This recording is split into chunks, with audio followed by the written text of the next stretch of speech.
La drépanocytose, c'est une maladie génétique. C'est-à-dire c'est une maladie qui est due à un désordre au niveau des gènes qui touche les cellules de sang qu'on appelle les globules rouges. Parce que dans les globules rouges, il y a un pigment qui redonne le sang la coloration rouge. Ce pigment s'appelle l'hémoglobine. Dans le cas de la drépanocytose, il y a ce qu'on appelle un changement, scientifiquement une mutation, qui va aboutir à ce qu'au niveau de la position 6 des acides aminés, en principe, il se trouve là l'acide glutamique. Et cet acide glutamique, qu'on appelle la glutamine, est remplacé par la valine.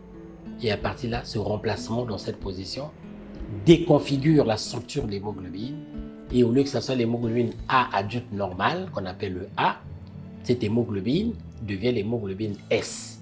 Il faut noter que ceci, c'est dans le cadre de certains pays, notamment ceux d'Afrique centrale et certains pays d'Afrique de l'Ouest. C'est une prise de sang.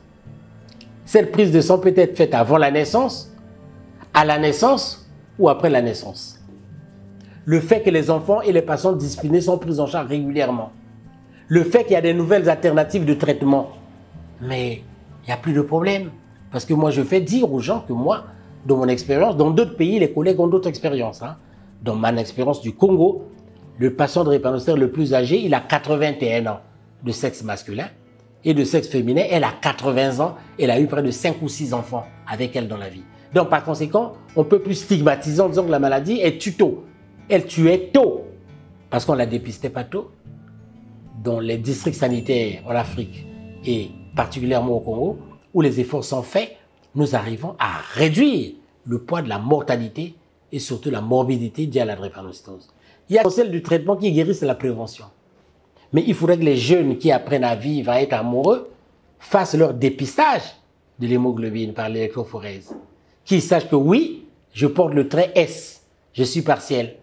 Et par conséquent, ma copine, l'idéal qu'elle soit AA. Il ne faudrait pas qu'elle soit AS comme moi.